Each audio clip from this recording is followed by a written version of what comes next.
Live from the Hollywood Improv, it's the Nighttime Show!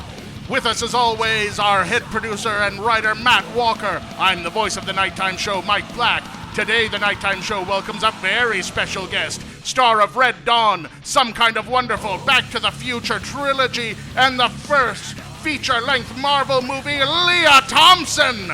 And now, our host, who comes to us from another universe.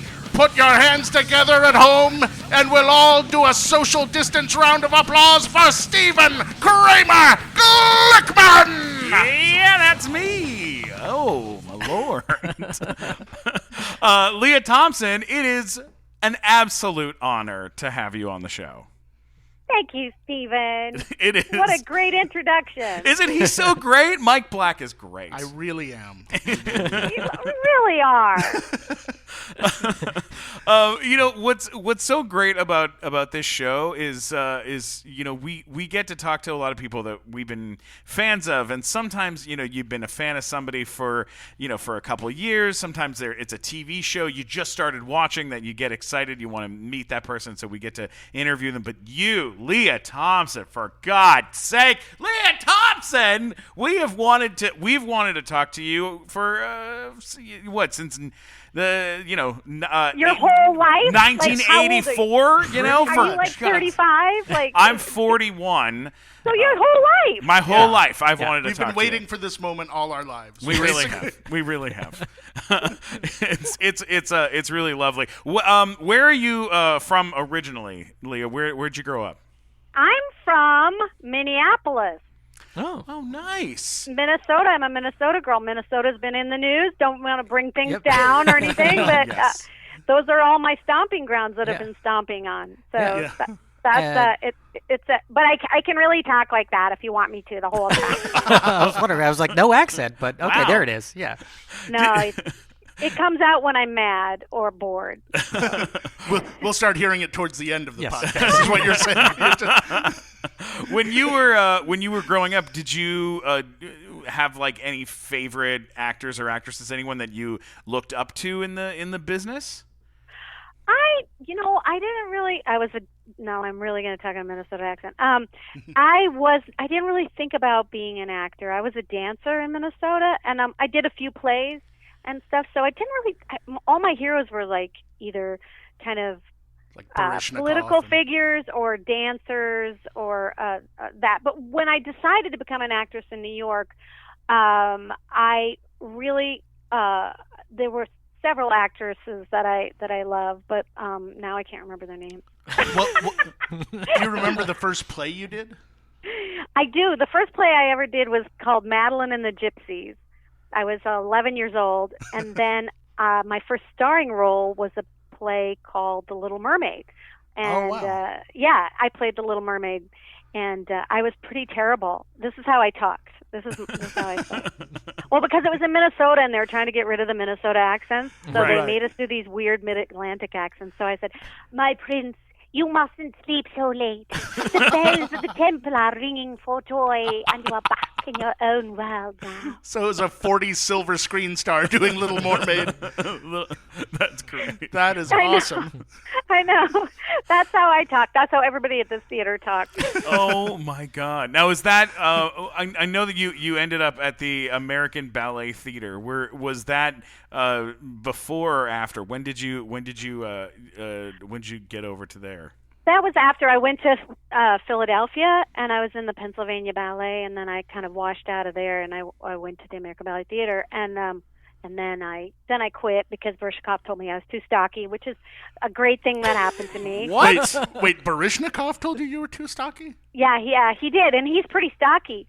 But he and I was 94 pounds. But oh my God! But I didn't have a great the best. I mean, you have to be a complete freak to be a ballet dancer, and I did not have that body. So he did a real honor for me. I mean, a real mitzvah for me by making me quit, because then I became an actress, and that's been a great run for me for a long, long time. Oh, so. yeah. Well, I would say every boy from the 80s disagrees with Baryshnikov. Yeah, Baryshnikov. We're gonna have him We on all the think show you're next. great. We're gonna tell him. We're gonna tell him off. Is That's he like alive? so in my bio that it always comes up. Yeah. And so I don't know, like 10 years ago, my daughter was in a fancy jazz fundraiser. She's a jazz singer at the time, and Baryshnikov was hosting it, and I was dodging him. I was so afraid he'd be like, "You besmirched my name! How dare you!"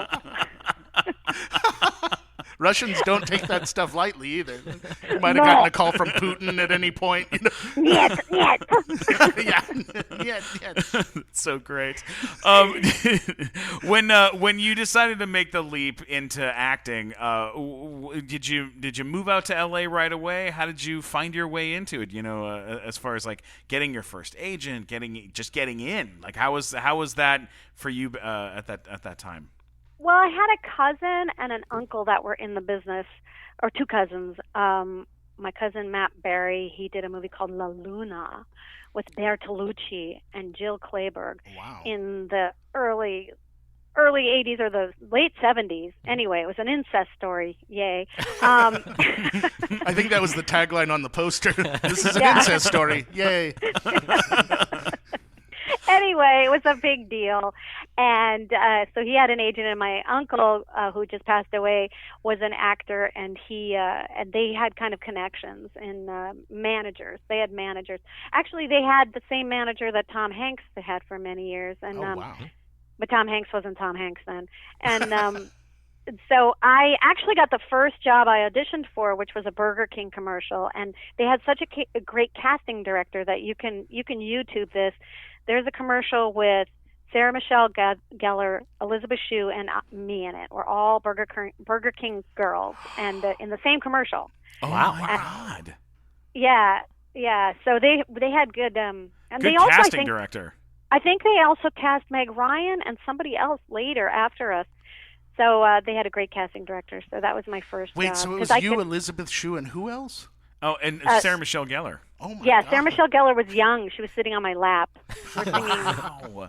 That is amazing. Good casting over at Burger King. I mean, seriously. Good eye. Good eye. I got the job because I could say, "Aren't ya?" What was the whole line there? Aren't you hungry for Burger King? Well, I am now. Here's a fun thing we like to do on the show. Do you know what your first IMDb credit is? No. Well, Maybe here's a Dog hint. 3D. Here's a hint. Here's the plot of your first IMDb credit. Wealthy Derek Reardon is murdered in his opulent Long Island mansion. There are many suspects at large on the estate. With the help of Detective Stu Cavanaugh, the viewer learns the names and traits of the suspects and bit by bit must discover the murderer, the motive, and the method. 16 different plot twists and outcomes are possible. That is Murder Disc. Mystery Disc. Murder Disc could have been a better name, though. Mystery Disc. Murder Anyone? ? Available only on Laserdisc. So that is awesome. That's what a great first credit to have. And Do then you recall your role on Murder Disc? Wait a second. Stacy? Was it Stacy? it was Cicely. Cicely? Cecily. Yeah, that was a crazy. Cece. Yes, it is Sissy. Yeah, you were right. That was super crazy because that was like attempting to do a video game because it was a laser disc. So halfway in the middle of the scene, I never played it. I don't know if I ever saw it, but halfway through the scene, it would completely change. Like the first half of the scene, you would be innocent, and the second half of the scene, you'd be a murderer. So it was it was a real acting challenge. Yeah, I love it. I love those. Like, it's always fun to see like where people start out. This has to have prepared you for working with Robert Zemeckis really, in a big way. Absolutely. Absolutely. Alternate endings, Yeah. Matt Walker and I were talking just before this that he saw your second credit, your first movie credit in the theater. Yeah. Jaws 3D with the glasses and the whole deal. Yeah. Jaws 3D, People Zero. Yes. yes, that was a crazy experience. Because I had to do all these crazy stunts.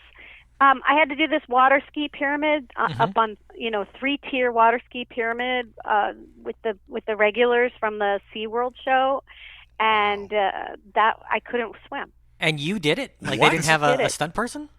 I did it. Yep. Wow. Yep. Wait, and you could not swim at the time of doing this? No. I couldn't water ski either. But I lied and said I could, which is, what they teach you at acting school. Yeah. Lie. First That's lesson. what we do. That's amazing. Yeah. Yeah, I was very sore for the first 2 weeks of training because I kept wiping out on, have you ever wiped out on water skis? You smash your head back. Oh, that sounds terrible. No. That sounds like an actual nightmare. You're far braver than any of the three of us. Yes. Like, none of us have gotten on water skis. I know how to swim great, and I won't go on water skis. Well, plus, the 3-tier pyramid, you're on 2 little girls' shoulders. Well, that and would then, be even worse for me. Yeah. At my weight. Yeah. It'd be worse for the girls. Yeah, those poor little girl. It's It's designed to be on a lake, and they actually made us do it out on the ocean where the waves are much bigger. So it was even more. Why would they have you do like? Did you know when you were auditioning that they were going to be like, "This is what we're going to do"? No. But I was a dancer, so I was kind of used to being like, okay, jump how high, So I didn't. What's the worst that could happen? Yeah. I stopped breathing forever. Yeah, but I was so macho and so cool that the star of the movie fell in love with me. So that happened. Jaws. Oh, wow. Jaws. Who was the star of the movie? Dennis. I believe it was Dennis Quaid. Yeah. Oh. Yeah, for Right, sure. now I recall. Yeah, and you guys were together for quite a long time. Him and I ran into each other at the one of the worst things I've ever been to in my life. It was a golf tournament for the LAPD. Matt Walker was there with me, and I watched Mr. Dennis Quaid get yelled at by a cop who had a gun on his person with sunglasses on. And he was yelling at him, going, "You better play well today, Quaid, you son of a bitch. We have a lot of money riding on this." And I am a terrible golfer. And I turned to Matt and I said, "We got to get the fuck out of here." And we got in my car and we left in the middle because I was like, I am gonna get shot. I'm gonna be the first actor ever shot by a cop on a golf course. Like, this is a terrible idea. I have to tell a quick Dennis Quaid thing where I was at Barney's Beanery in Santa Monica, and you know how they have all the TVs showing every different station is on there. Sure. I was sitting next to a couple, and they show, this was like 2 years ago, they show a picture of Meg Ryan now, and it was not flattering. Oh, it was just not the best picture. And I didn't say anything. The bartender didn't say anything. A lot of people were real quiet about the picture. The couple next to me, and I don't know if it was the guy or the girl, but one of them goes, "That girl should have stayed with Quaid." And I was like, yeah, that sums up this image really well. That's Lord. It was rough. You guys can continue telling Dennis Quaid stories. I got a whole bunch of them. I'm not going to tell. No, what was he? Tell a good one. Tell one really good one. What was it like? Spending time with him. What was he like to spend time with? He was very adventurous. It was really fun. I remember him just being like, "We're young, we're rich, we're in love." I'd be happy to be any of those three things. I know. But I think we went to Greece and we did a lot of adventures, and that was really fun. And I did remember something. I was trying to remember. I did remember something really sweet about him, and that was when we would go to like a little island, like we would try to go to like a weird little island someplace, he would always bring a bunch of guitar strings and he would give them to the people that worked there because he knew that they couldn't get guitar strings and they were really expensive. Oh, wow. So Cool. that was his tip, was guitar strings. Whoa. I mean, money plus guitar strings. Yeah. And that was very, very sweet. I remembered that. That's because these people had no access to kind of anything. And being a celebrity couple then in the 80s, like the paparazzi then was not what they are now, I'd imagine, right? No, they weren't. What was the big difference? What was it like? It was just it was different. It was they just, nobody had smartphones. Like, smartphones are really something. And also, like, Dennis had, like, bomb movie after bomb movie. Like, we weren't, like, I remember one thing. He did this movie called Tough Enough, and we were going to go on Sunset to see the poster, and we turned the corner, and it was not even his face. It was just his abs and boxing gloves. And you're like, wow. Oh no, That's rough. I know. We weren't that famous, and We weren't that. We were just famous enough to do cool shit. Oh yeah. Yeah. Just we were, and that's so kind of been my career, and I think that's nice. Like, I've been able to have a normal enough life and raise my kids in a normal enough atmosphere, and not be overly famous. That's a great way to look at it. I mean, because like your next main co-star was Tom Cruise, and his life since then has just been crazy. I'd imagine, like, he can't go anywhere. With all the right moves. Yeah. He's a anomaly. Like, he's been able to maintain that kind of. I think he's our fame. last true movie star. In that I he's agree. the person where no matter what he's in, it will open big just because of him. And I think he's probably the last one we're going to see, just the way that entertainment's changed. Yeah. I agree. I don't know if there's going to be movie stars anymore. Hey, Steven, what time is it? It is time for our Neft vodka moment. At Neft, they say, life is a story, make it a good one. Well, at the Nighttime Show, that's what we're all about. Great stories, especially stories from behind the scenes of movies and television and the entertainment industry in general. Yeah. What's one of your favorite stories? Well, you remember when Deep Roy was on the show? Oh, Deep Roy. Deep Roy, for those who don't know, was the Oompa Loompa.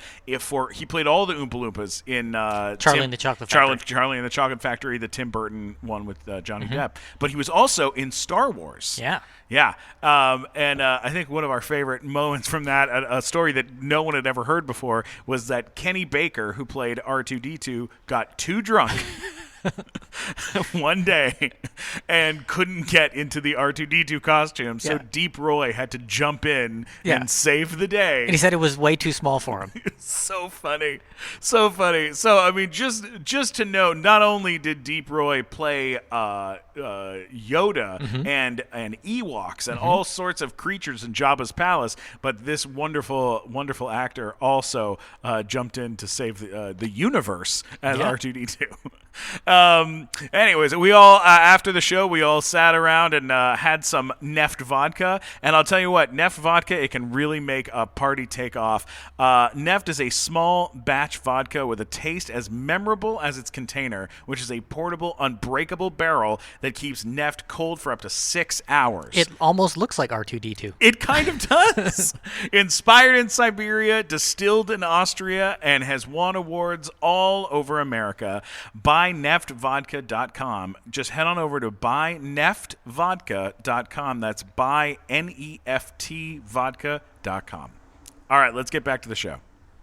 I got to tell you though, although you have you may have some amount of anonymity to be able to like live your life and things like this, the thing that is different about you than so many other actors and actresses and stuff is people love you. Like you're so well loved, and for the things that you for your career history, but then like because we went on our Facebook unlike page. Dennis Quaid, people love your bad movies. That's true. That's true. They like both. But I went on what's it called? I don't know if there's bad movies. I'm saying there's like a bad movie. Oh yes, in there's the one. mix. There's one, and we'll talk about that later. But that's fine. It's fine. It started But it's a a genre. beloved bad movie. It is beloved. It is beloved. But what was I saying? You're going on Facebook. Oh yeah, no, on Facebook we posted, saying that we were going to do an interview with you on our, for our show, and it received we got an more reaction insane, for that? oh my god, the insane amount of comments, and a lot of them were not just like.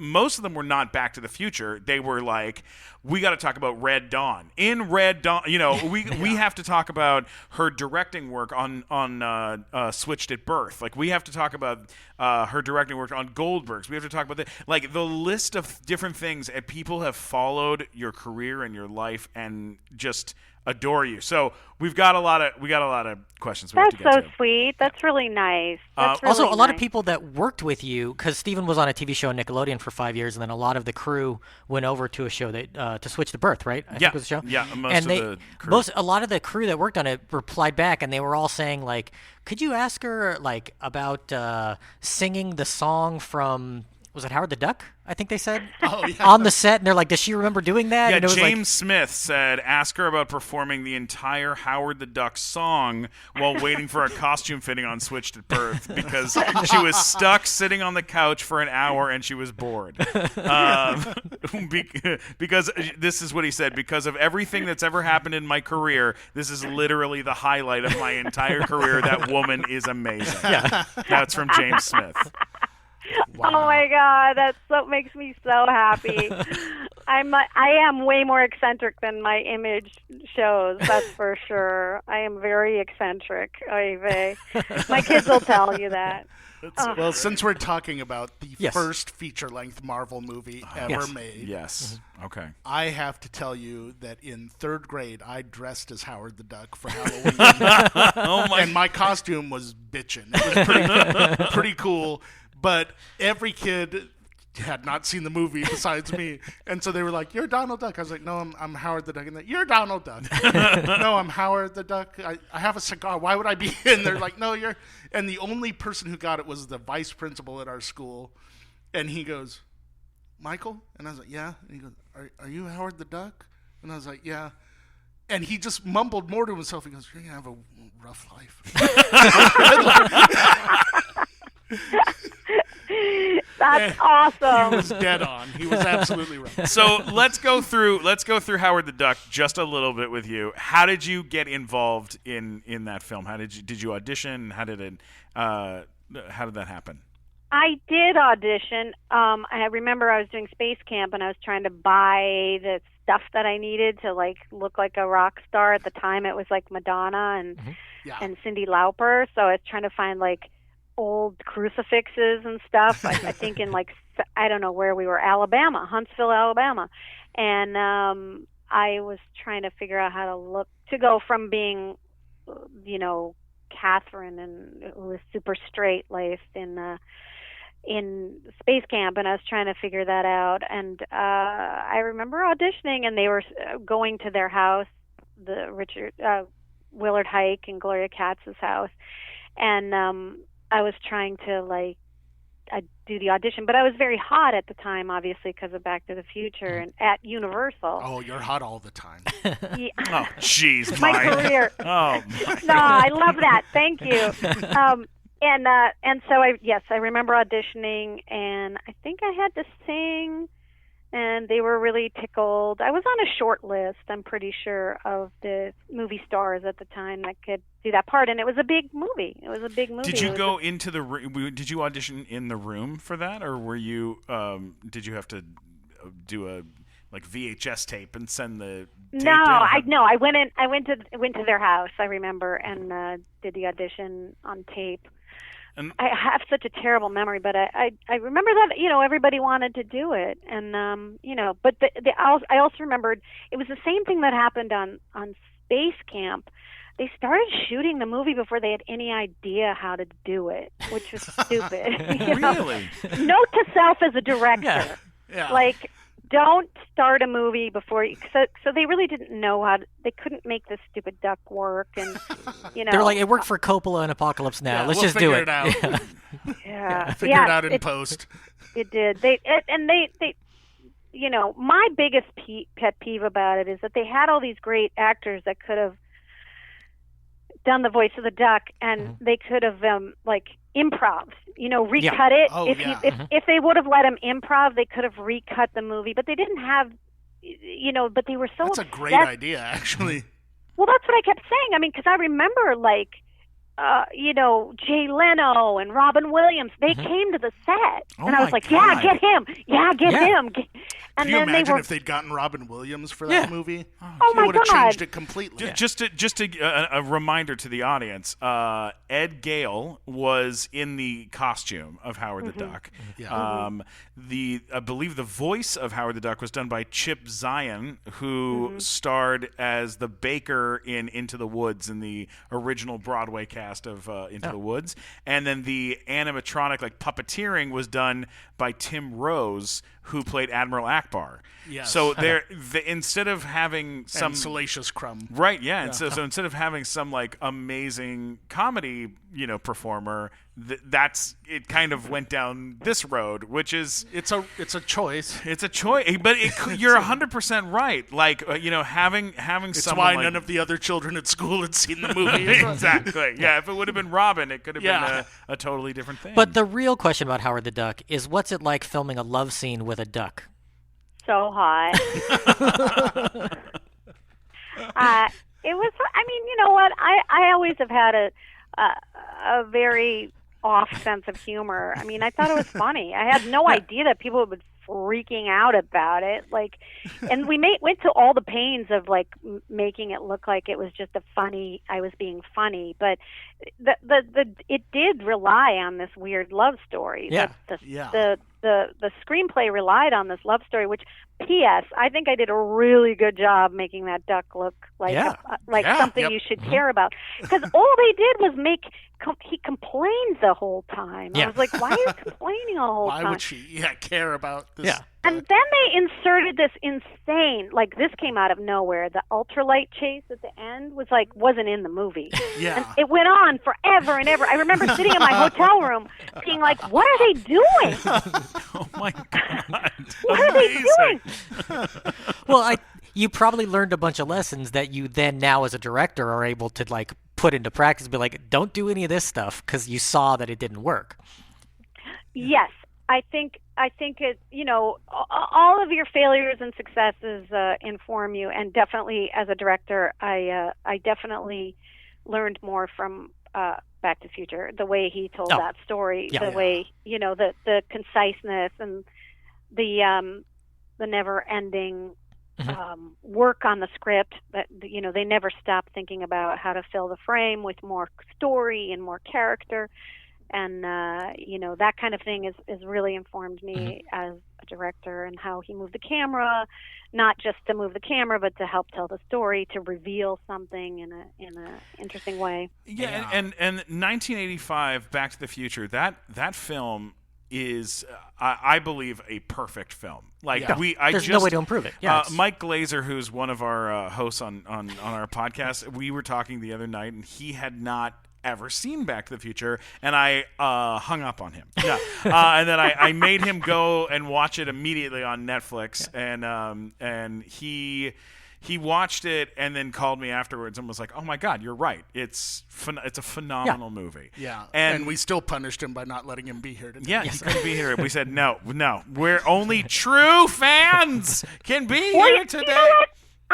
When people tell me that, I go, well, great, you've got something to look forward to. Yeah. But I have to go back, because Please. I know we're not going to go back to Howard the Duck, because I do have such great Howard the Duck fans, and I do appreciate them, and I'm so happy that people still get some joy from it. Yes. So even though I was bad-mouthing it, just those technical details, yes. I do appreciate they keep releasing it in DVDs and Yeah. Blu-rays, and so obviously there's a lot of fans, and I really appreciate that. Well, and it was fun to be a rock star. It speaks very well of you that there were 2 trailers for that movie. One of them was all effects-laden Howard the Duck stuff, and one of them was just you sitting on a bed telling people about the movie. Which means at some point the producers were like, this is really all we've got. Let's just push this. Well, it's an underdog story, and and I think I've actually gone to Marvel to try to pitch a different Howard the Duck movie, and because I think just because the technical things have caught up with it, and I love the fans. I know them. I'm at ground zero with the fans, and I appreciate them. So I would love to give them another That look would at be Howard the Duck. fantastic. But anyway, we can go back to Back to the Future now. No, That's okay. no. Look. We should also say, a friend of ours a friend of mine that passed away, Monty Hoffman. He was in the film as well. He was the bouncer that throws Howard the Duck out in the beginning of the film. And we're big fans of that film, as well as Tim Robbins was in the was in the film as well. What did you guys get to share any time together on set? Oh, Tim or Monty? Oh, Tim Robbins. Oh, yeah. It took 6 months. That one scene in the diner took an entire month to shoot. So yeah, there was a lot of downtime. Wow. But yes, my checkered past. I've had some ups and downs, guys. What do you think? Hey, come on. No, I didn't want to skip over Some Kind of Wonderful, because I know you met your husband on Some Kind of Wonderful. Is that right? Yes, he directed it. And yes, we're about 31 years we're married. Wow, congratulations. Oh my God. great. That's incredible. Especially in Hollywood years, that's like 172. that is totally true. That's so true. Yeah. Yes, Howard the husband, I call him. Do you have? I'm a big fan of Mary Stuart Masterson and of Mr. Stoltz. What do you have any stories of working with them that you could share? They were both great. I mean, I wanted Mary's part. She had a better part. I wanted her part. I was jealous. But she was very good and fun to work with. They were much more serious actors than me. I think I've always kind of considered myself more of a comic character actress than a serious actor. I guess the businesses kind of considered me that way too. But they were more kind of method. Mm-hmm. So I think that it's hard to remember. I didn't have that many scenes with Mary, and most of the time she was mad at me. So, right. Right, of course. But I'd worked with Eric a few times before that, so we were really good friends, and now he's a director as well. Yeah. So, yeah. I mean, not to rehash, stuff, but it's like then you go off to do Back to the Future, and Eric Stoltz is there with you. Was he there? Did you work with him at all when he was brought over, or was that, how was that handled?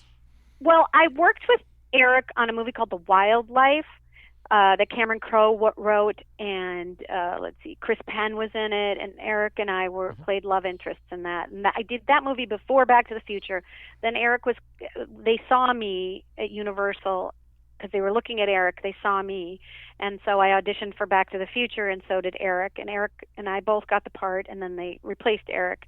And then after that, after Howard the Duck came out and it was a huge bomb, I did. Eric brought me Some Kind of Wonderful and said, "Do you want to do this?" And I was like, I better do something. Oh, Lord, get a job again. So I did.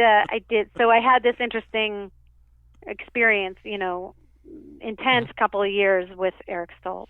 Yeah, and and doing a John Hughes movie in the 80s is one of those rare club things that, very, very few people can brag about having done. Yeah, were you around him? Were you around John Hughes? A little bit, yeah. He came, and he was obviously very good friends with my husband because my husband did Pretty in Pink. Yeah. Then he did Some Kind of Wonderful. Then he did The Great Outdoors. So I was at his son's wedding. I knew him pretty kind of well, as well as you could know him. He was an odd duck for sure. But a genius. Yeah. But my husband was very good friends with him. Yeah, and I think we should say it's certainly no knock on Eric Stoltz that he's replaced in Back to the Future because he's an amazing actor. It's just Michael J. Fox just happened to fit what Zemeckis needed for that film a little better, I think. Yeah. I mean, and it's high stakes poker. Everyone's always like, "How much fun do you have?" I guess it's fun for people to think about how much fun we have, but but the truth is, and you guys have been on the set, it's a very arduous, long, difficult. I don't know why it's so hard for so many people to realize how hard we work. How many hours and how tiring. There's a lot of pressure. I don't know. too. It's a lot of pressure. It's a lot of anxiety. It's a lot of discomfort and cold. And How do you deal? How do you deal with anxiety in this business? Like how and how did you deal with it when you started, and how do you deal with it now? Like what have you done, to deal with it over the years? I don't know. I mean, I remember being some people eat when they're scared and some people don't eat. So I remember not eating for years because I was just so scared all the time, or like, not scared, but nervous, because it's just so much pressure. So so now I'm not quite so skinny because, I've been in my house for 4 months. Well, yeah. Well, if it I got helps, the COVID-15 going on here. If it helps, I eat when I'm scared and when I'm not scared. So.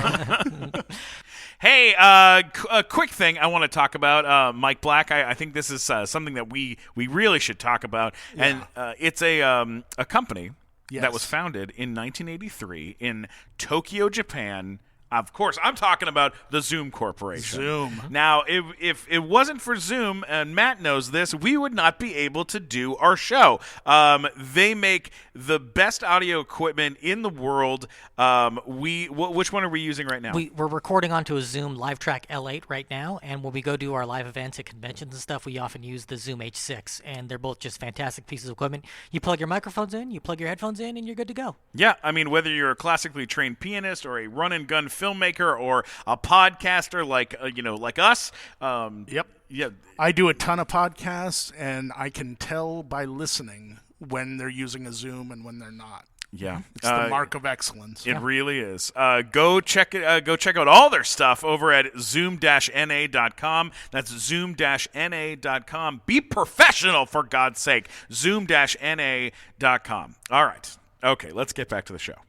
Now, when you were filming Back to the Future, the tech was evolving as you were making the movie. Like, the way they started doing the special effects on the movie is not the way they ended up doing the special effects on the movie. Like, it was evolving while they're doing it because they're just inventing all kinds of new things. Yeah. Did you have to go back and reshoot a lot of stuff that you'd done earlier just because it had to be done in a different way for the special effects purposes? Was that going on at all? No, we didn't have to. We only had to go back and reshoot 6 weeks because they replaced Eric. Okay. But no, there weren't very many special effects. There was like a split screens in Back to the Future 2. Mm-hmm. The special effects were just mostly my makeup, and my acting. Yeah. So I didn't really experience that much. But I do remember really specifically in Back to the Future 2 when there were 3 of Michael's, mm-hmm. That it took forever. We'd have to go home and come back. And the interesting thing was that, Bob Zemeckis is super smart. Like, they'd all be sitting around trying to figure out how to do something, and he would like let them talk for a while, and then he'd go, "Okay, guys, this is how we have to do it." And they would be, "Oh yeah, thanks, wow." He was super smart and super impressive, and the special effects, I know, it's shocking. Like, even Red Dawn, the movie I did, Red Dawn, before Back to the Future, there were no special effects in that. Everything that blew up, blew up. Wow. There was zero. It was all practical effects. Yeah. Nothing. I wanted to take a moment and just first impressions and just take a walk through the cast and the folks of Back to the Future with you, and just briefly some first impressions of these people that you worked with. Is that okay? Sure. Okay, great. All right, let's start with Robert Zemeckis. First impressions of meeting him. Gee, you think I can remember when I met him? Or working, or just working with him in general? For me, what I remember, I try to remember the joy. I remember how much joy he had when he would think about he would be like, well, when someone sees this 2 times, they're going to see this thing that they didn't see the first time. The joy he would find when something worked was just made my life. Like, if I could make him just bubble up with joy, and he really did think about watching it a second time. He never had any idea that people would watch it 100 times and still see something different. But the joy he had in the details of the script were, for me, and if I said that to him, he'd be like, all I remember is the pain, but I remember the joy. of him. Wow. I love it. Bob Gale. Bob Gale, Bob Gale just seems very thorough. He just seems very studious. He always seemed very studious and very thorough, and he still does. He's a funny guy. I love it. Mr. Tom Wilson. Oh, good dude. Funny. He's just always funny and lovely, and he is a stand-up. Yeah. And we've all performed with him. Yeah, he's great. been on our show, and he's Totally different persona than the Biff character. Yeah. yeah. In some ways, but he is dangerous. You feel like he could get mad. You know what I mean? Oh yeah, he could easily beat you up. Like he didn't get heckled a lot any time that I performed with him. No way. Yeah. He's a big guy, but I mean, of course he's not Biff. And I know that it took its toll on him. To be, super known for playing that incredible, and he was incredible, incredible. Every single beat, and I just saw it's kind something. of like a left-handed compliment that he's so well known for the part, and it's like he wouldn't be if he hadn't been so great in it. I know, but I just saw something and this is not usual. Bob Zemeckis and Bob Gale gave him a lot of credit for writing. Oh, they wow. said I never had heard that before. They were like, he added a bunch of stuff, and it was always right. I believe that's exactly what they said. Wow. Whatever and that I've never seen them give that credit to somebody like that. That's very cool. Yeah, he's very funny. Mr. Crispin Glover. He was just a genius. Like he was so weird and weird committed. And awesome, so funny. In Back to the Future 1, he's a genius. It's just a perfect performance. Mr. Christopher Lloyd. Christopher Lloyd and I have a very interesting relationship because we have done 5 or 6 movies together, 6 different projects together, and we only had one scene together, and I believe we only said 2 lines to each other. Oh my God! Is that crazy? Yeah. I mean, literally 2 years of filming together. And I said to him maybe like 15 years ago when we started to do like Comic-Cons together, I was like, "Hi, Chris." He had no idea who I was. Oh my God. Hysterical. Now I think we saw the 2 of you together at the Hollywood Bowl, Stephen and I, when they did.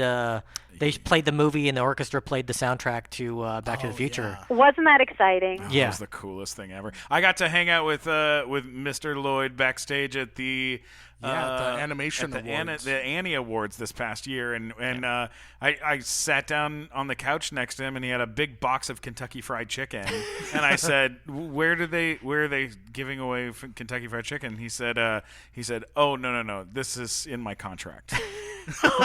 they have to bring me Kentucky Fried Chicken. Wow. I spend a lot of time with him at Comic-Cons. I've never seen him with Kentucky Fried Chicken.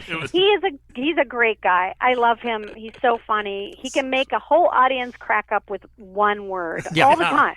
Yeah, man. And then, of course, we have to ask Michael J. Fox. What was he like to? Well, my to spend first time impression. Well, first of all, he had just replaced my friend, so that was a little rocky beginning. Yeah. But he, I just thought he was like a TV star. I thought I was so much cooler than him until I realized what a giant comedy. His comedy chops were so huge. And I had a lot to learn from him. So it was a bit of a roller coaster. But I thought, it was fun because we had such good chemistry, and he was so easy to act with. Yeah. So funny and so easy to act with. And speaking of TV stars, you became a TV star not that long after with Caroline in the City. You did 97 episodes of the show. Such a great show. Was that a big transition moving from doing primarily film to then all of a sudden you're on the show filming something new every week and you're rehearsing and you're in front of different groups of people, and how different was that for you? Well, that's when my respect for Michael Fox really solidified, because I had no idea how hard doing a sitcom is, how scary and fun and insane. It really is.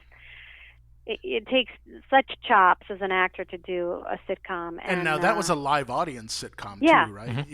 Yeah. Before they all went kind of single cam.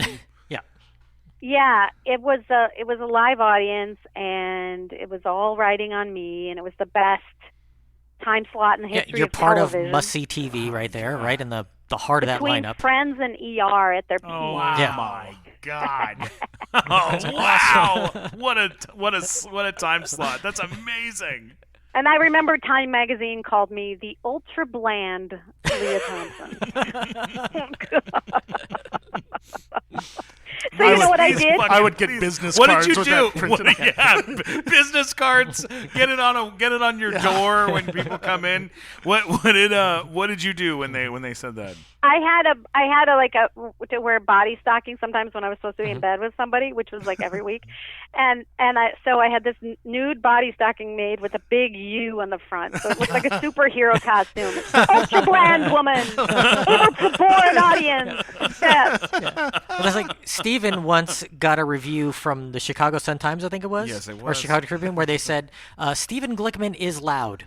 That was the whole review. That was he's funny, talented. It was just like Steven Glickman is loud. That is the whole. I smell review. a superhero team up. And Yeah, there we you go. had that made into a hat. I had it made into a hat, and I wore it all Yeah. the time, and it was great. And they're not wrong.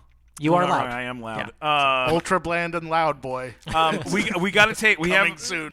Hey, real quick before we continue the show, I want to talk about a third-generation, family-run business that I am very proud to be working with. Sennheiser is the top tier microphone company in the world, and we are so lucky that we are now recording our show using Sennheiser microphones and their headphones. It's awesome.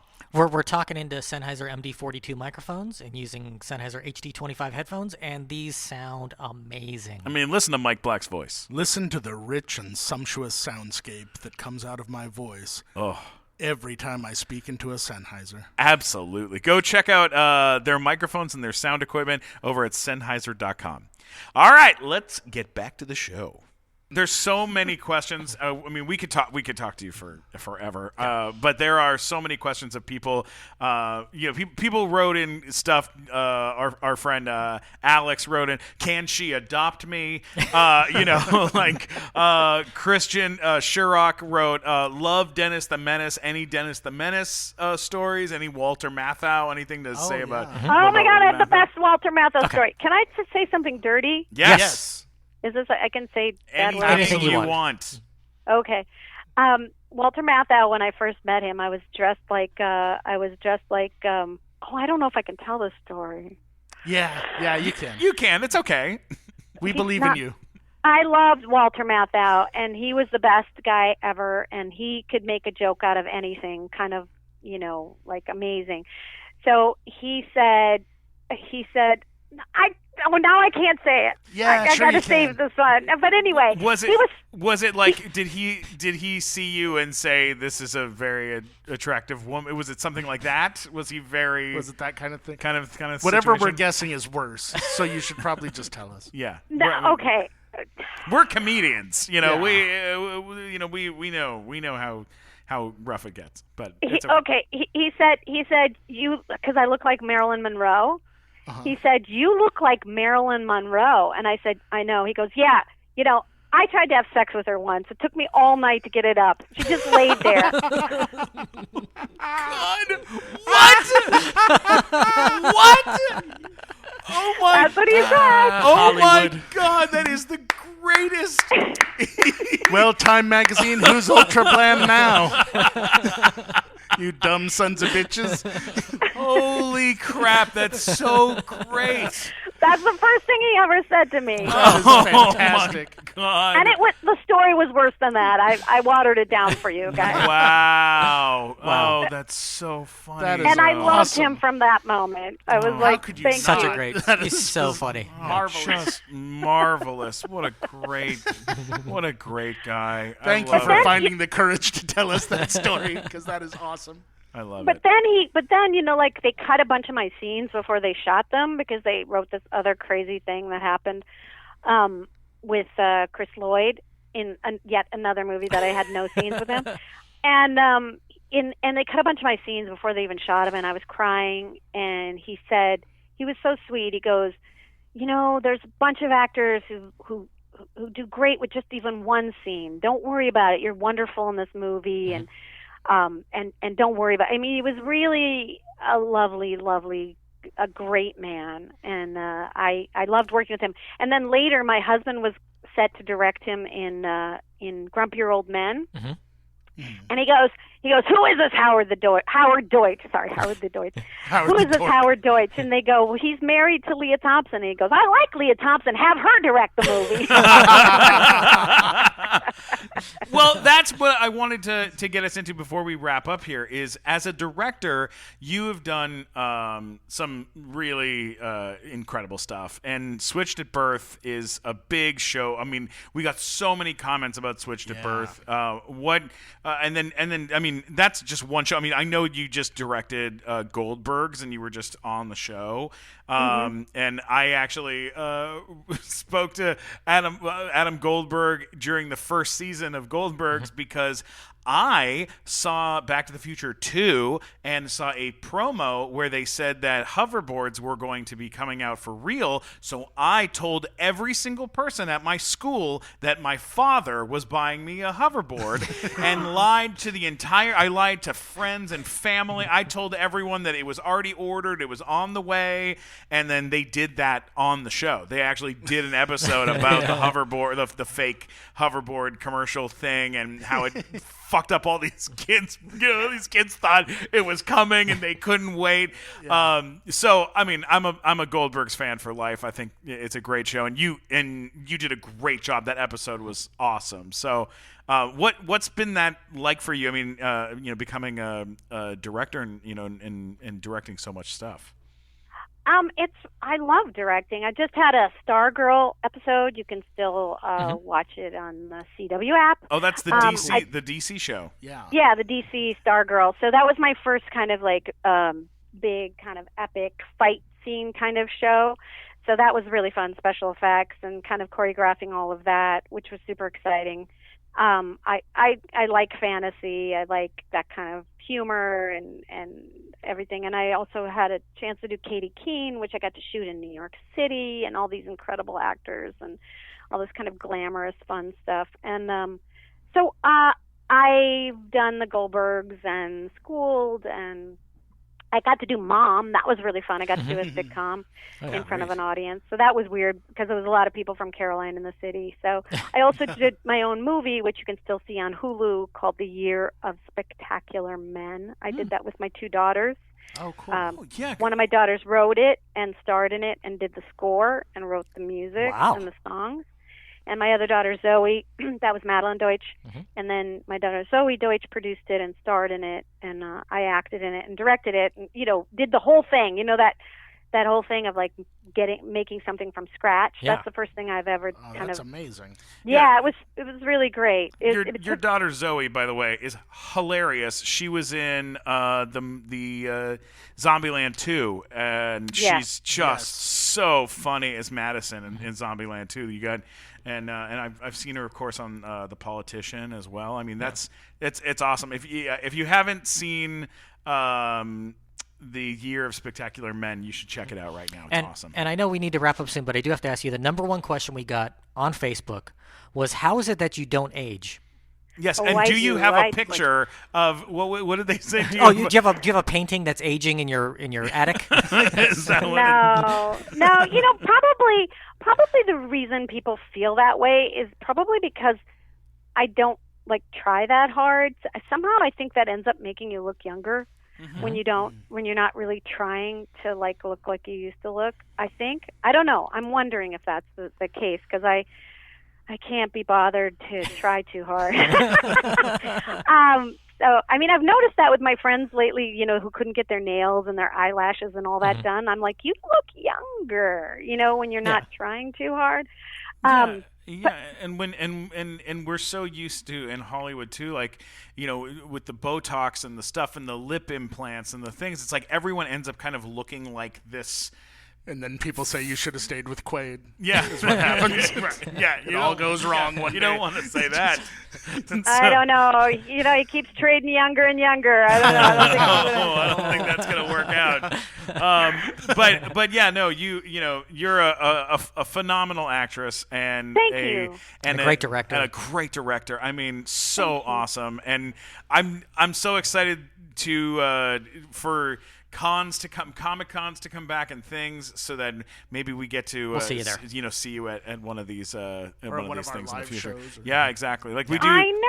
I would love that. Yeah. You guys are the best. You were thank you. awesome to talk to. I actually have had a really great time talking to you. Oh, Thank good. you so much. Thank you. Our show hosted at LA Comic Con last year the biggest panel of the year, which was the Office cast reunion. Yeah. Oh and my it was God. 10,000 people in the audience. So if ever you're down to do a live one of these, When you can get chats- 10,000 people in a place again. Oh yeah, when we're allowed to do that, Yeah. please consider. We'll have you come out Yeah. and do something. Oh, with us. I'd love that. I know, and that Great. we all need to be cheered up. So thank you for cheering me up and good. cheering this audience up. Thank you so much. It's Well, thank you, it's Lea. a difficult time. We all have to take care of each other. You bet. Absolutely. Where can people? Do you use social media? Can people find you on social? Yeah, my I have Instagram. I have Twitter. My Instagram's probably the most Yeah, what's the family Instagram friendly. they could follow? What is my Instagram? I'm looking at it right now. I think it's Lea Thompson. Lea_Thompson. Great. And Your I parents gave you one of those weird middle names? underscore yeah, is the Lea middle underscore. name. But I've been actually having this. I've been having fun because I've been doing cameos for charity, and that's been kind of fun. Like at least interacting with cool. my fans and being able to give money to different, people who need it, which is like everybody. Yeah, that's brilliant. I love that app. I think they've done a great job with that. That's so cool. Yeah, I mean, it's so hard not being able to even. I mean, it's fun just even thinking about trying to cheer somebody up or something like that. So. Yeah. That's been good, and I also did a podcast. That was fun because you can do podcasts. So I did a narrative podcast with my daughter Zoe. What's it called? You know what? I just texted her. And I'm like, "What is it called?" Well, We can always add it later. yeah, we can. Yeah, Text me later. We'll, Don't stress out We'll get an about it. impressionist to pretend they're you, and then it's Insert one of it. these, ones that was written and they spent a lot of money on it, and they have to put special effects in it. Oh, wow. And all of that. So way more effort than I'm putting in on this one. That's Yeah. And it was interesting because it's about us kind of switching bodies. Okay. So we kind of had to play the same character, but in different. I don't know. I hope it works. I'm sure it will. I love it. I can't wait to check that out. Mike Black, where can people find you? I'm on Instagram and all social media at Mike Black Attack. Wonderful. What about Matt Walker? Where can people find you? There are links to everything at funnymatt.com, or if you're upset by any of my questions, you can let me know at mattwalkersucks.com. You can. It's a real website. People do Yes. yell at him pretty often. You can always get me at Stephen Glickman, STEPHEN Glickman on Twitter, Instagram, YouTube, TikTok, all across the socials. Lea Thompson, you are a Treasure. A treasure. You really are a treasure. Thank you so much for doing this. Thank you, you guys. You're awesome, and good luck to you. I Thank hope you. I see you soon. You too. Bye bye. Stand up in front of a fireball. Stephen Glickman about to rock us all. Nighttime show is why we all are here. Sit back, shut up, grab yourself a beer. Robbie is so funny, Matt Walker is the best. Watch Dusty and show that they're on the gas. Nighttime show. The fucking nighttime show.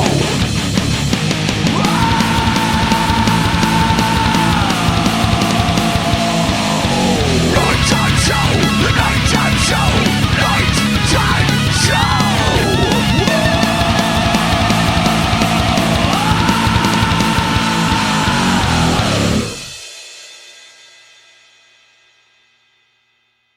Holiday season. Burger King wishes everyone the happiest of holidays. Have yourself a merry little Christmas. May your days be bright. From now on, your troubles will be out of sight. So have yourself a merry little Christmas.